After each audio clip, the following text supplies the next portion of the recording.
because 6 months on the radio was all the FCC and his parole officer would allow, this is the Walt Bonetti Podcast. God help us all. Welcome to episode 46 of the Walt Bonetti Podcast for March 27th. The Walt Bonetti Podcast is brought to you by the Original Italian Pie of Kenner. You can dine in at 3600 Williams Boulevard, just a little bit north of West Esplanade, or you can call them 469-4999 and they'll have your order ready for pickup, or they will deliver to your home or your office, or you can order online at orderitalianpie.com. On today's podcast, a Louisiana man steals a semi-truck to impress his girlfriend. Another Jefferson Parish elected official that loves eating at Copeland's may be a little too much. A major bike safety program is coming to New Orleans. And a homeless Florida man is in jail after he called police. But first, these quick hits. Louisiana enrollment in Obamacare is at an all-time low, and the expansion of Medicaid is cited as a primary driver. 92,948 people in Louisiana used the Affordable Care Act's Health Care Exchange in 2019 to procure insurance, down 15% from 2018 and about 10% below the ACA's first-year enrollment in 2014. Jefferson Parish will hold public meetings to discuss Envision Jefferson 2040, the parish's master plan. Can't we wait until Jefferson Parish's sexual predator-in-chief, Michael, don't call me Mike Yenny, is kicked out of office before we start planning Jefferson Parish's future? The future of Jefferson Parish begins when Yenny is out of office. Anyway, an East Bank meeting will be held in Metairie on April 8th from 6 to 7:30 at the East Bank Library on Napoleon, and a West Bank meeting will be held in Harvey on April 9th from 6 to 7:30 at the West Bank Library on Manhattan Boulevard. Hopefully, Jefferson Parish's Envision Jefferson 2040 plan will be a whole lot better and a whole lot less costly to taxpayers than Yenny's 2030 plan was for Kenner residents. A West Monroe man is in jail after he stole an 18-wheeler from a local business. Dominique Jefferson Jr. was arrested on his 21st birthday. Police noticed that the truck wheels were locked while Jefferson drove it, leaving long skid marks on the road. Jefferson admitted that he didn't have a commercial driver's license and said he only, quote, borrowed the truck so he could take his girlfriend out for a ride. He was charged with felony theft of a motor vehicle. The things we do for love. You know, I have never understood the fascination that several Jefferson Parish elected officials have with Al Copeland and Copeland's restaurants. I've never understood it. I mean, the food is okay. I mean, don't get me wrong, it's not bad. But it's not my favorite place to dine. But it is the favorite dining spot of several Jefferson Parish elected officials. Now, I don't know if they're trying to get the charisma of Al Copeland Sr. to rub off on them, or the money from Al Copeland Jr., but for whatever reason, they love Copeland's. Former Jefferson Parish Councilman and current Kenner Mayor Ben Zahn bent over backwards for the Copelands, even changing the board of Lafreniere Park to accommodate the Copelands and their wishes for a Copeland Memorial on Lafreniere Park. Current Jefferson Parish Councilman Dominic Impastato has continued bending over backwards for the Copelands. And now we have a report from Jefferson Parish's Inspector General David McClintock that over a 4-year period from January 2014 through December 2017, Jefferson Parish Councilman Paul Johnston ate 501 meals at Copeland's, costing $35,443.65. 501 meals over 4 years at Copeland's. You know where I've eaten 501 meals over the course of 4 years? At my house. Now, I don't care where Paul Johnston eats his meals. I don't care where Ben Zahn or Dominic Impastato eat their meals either. What I do care about is the perception of what is going on. Now, 66 meals of the 501 meals on record at Copeland's were paid for by vendors. 200 were paid for by gift cards or unknown people. Now, the state allows vendors to pay up to $61 on meals and drinks for elected officials in one sitting. But 7 of those times, Johnston dined with vendors immediately after a council meeting, after voting on something that would have helped the vendor. While that may not be unethical under our state gold standard of ethics, that certainly doesn't pass the smell test. I don't care how hungry you are. You don't go out to eat with vendors and let them pay for it after you just voted to approve something that they probably gave you campaign money for anyway. In addition, Johnston collected Lagniappe Club points from Copeland's, which may violate state ethics laws. Now, I've said this before, so it's no surprise to many of you, that I've known Paul Johnston for probably 14, 15 years. I don't know how long, but a long time. But I don't know what's happened to him. I really don't, because this just isn't right. Now, maybe because he's now on the Jefferson Parish Council and not on the Harahan City Council or Mayor of Harahan, Johnston thinks that he can push the ethics envelope as far as he can while he stuffs his pie hole at Copeland's. But this isn't right. And Johnston wants to be promoted in the fall to Jefferson Parish Councilman at large. Come on, Paul. Really? You're going to let vendors take you out for a meal after you vote to approve something that helps them? And that's in our best interests? You really want us to believe that that kind of behavior warrants a promotion? Stop stuffing your pie hole. Just stop already. Eat a meal at home. Let your wife cook dinner for you or barbecue yourself.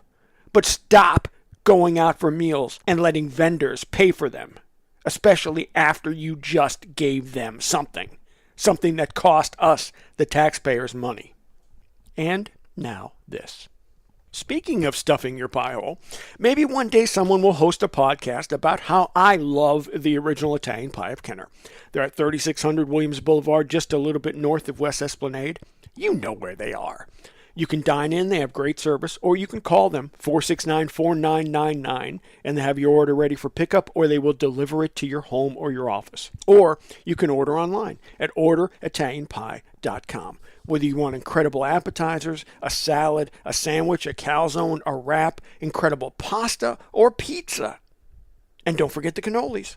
You can find it all at the original Italian Pie of Kenner. 3600 Williams Boulevard, just a little bit north of West Esplanade. Dine in or call 469-4999 and then have your order ready for pickup, or they will deliver it to your home or your office. It's that simple. Or you can order online at orderitalianpie.com. Eat some great food from the original Italian Pie of Kenner. What's that? What are you doing? Painkillers. Oh, for your leg. No, because they're yummy. You want one? Walt Bonetti. Welcome back. Thanks again for spending part of your day with the podcast. The Advocate's Jeff Adelson has a great article about New Orleans and bike safety.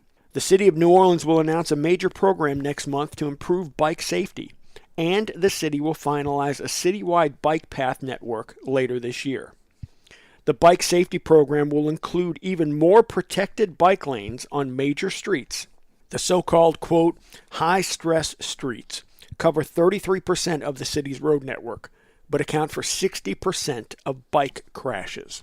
This comes on the heels of the fatal accident earlier this month, where a drunk driver on Esplanade Avenue killed 2 bike riders. As I've mentioned before, bike lanes, bike paths, a protected bike lane, none of that will stop a drunk driver from causing an accident. Gabrielle Alessino, a biker who was part of the group involved in the fatal accident, said, quote, good infrastructure benefits everybody, and good infrastructure is intuitive, so drivers don't have to wonder where they should be driving. Hello? Drivers drive on streets. Isn't that intuitive enough? Dean Gray said, I was on Baronne Street this week and could not ride my bike for more than 30 feet without a car driving into a bike lane. And to be honest, I've done that myself. Not ridden a bike on Baronne Street, but crossed into a bike path because I'm turning right and I don't want to wait for 5 or 10 cars ahead of me to cross through the light to the other side of the street. That's why the street's there. I'm sorry if that inconveniences a few bike riders, but you should not be riding on a busy street. If the city of New Orleans wants to improve bike safety, put bike paths and bike lanes and protected bike lanes on non-congested city streets. Let them ride there. instead of on main streets. Particularly when 90% of the bike riders out there don't follow traffic rules anyway. They don't stop at an intersection. They go where they want to go. They don't walk their bike across the street. They ride it, and they ride in between cars, and they do whatever they want and whatever they think they can get away with. In case you couldn't tell, I don't have a lot of empathy for bike riders. Yes, I know we need to keep them safe, but really, they could help themselves by not riding on congested roads. If you know where there are a lot of accidents and a lot of possible accidents, stay away from there, just like drivers do. Look, if I'm a pedestrian and I'm walking, I have to follow traffic signals.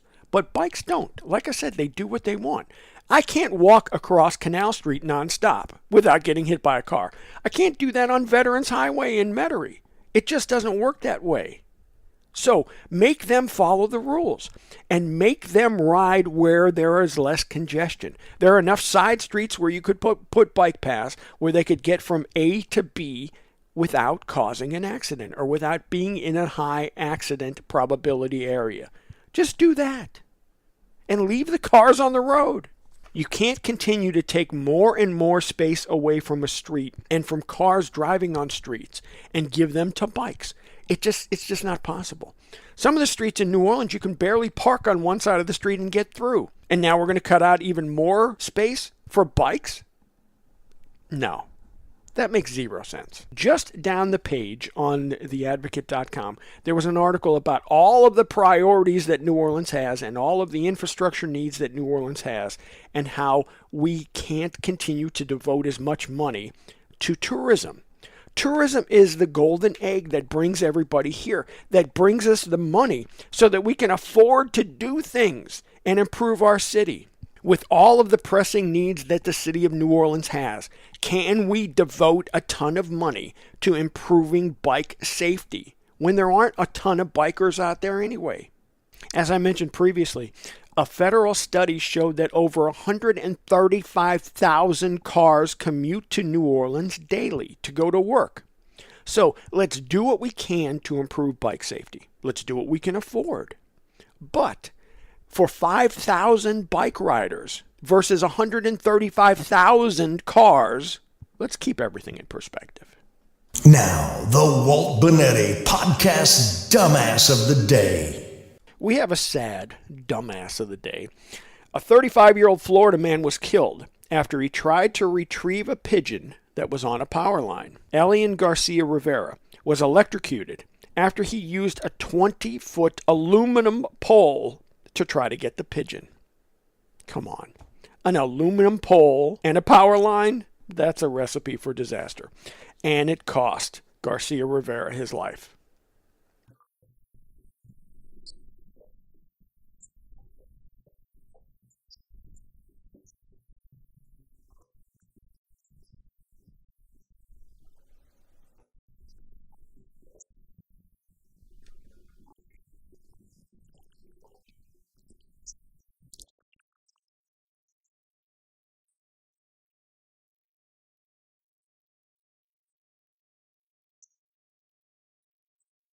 A homeless Florida man is in jail after he called police.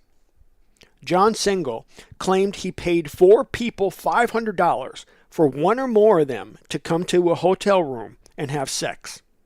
The people he paid never showed up, so Single called West Palm Beach police. After police arrived and gave him the opportunity to change his story, which he refused, Single was charged with soliciting a prostitute. A manager of a Tulsa, Oklahoma Arby's restaurant is in jail after she shot a customer who spat on her during an argument. After shooting Deshaun Talent, Deanna Young returned to work. Talent spat on Young at the drive-thru. Young called Tulsa PD and asked Talent to leave. Talent threatened Young and vowed to return later to the restaurant, which he did, circling the restaurant. Young got into her vehicle and chased Talent out of the parking lot. The two chased each other across Tulsa before Young fired a shot at Talent and returned to work. Talent crashed his SUV into a Walmart and later died at a hospital. Young is charged with first-degree murder. Well, that puts a wrap on today's podcast. If you have any comments, questions, suggestions, story ideas, please email me, waltbradio@gmail.com. Don't forget to support our sponsor, the Original Italian Pie of Kenner. You can dine in at 3600 Williams Boulevard, just a little bit north of West Esplanade, or you can call ahead, 469-4999, and they'll have your order ready for pickup, or they will deliver it to your home or your office, or you can order online at orderitalianpie.com. As we tell you every day, please go out and be a blessing. Change someone's life today, or change your own. You can do it. You really can. Thanks for listening. Walt Bonetti.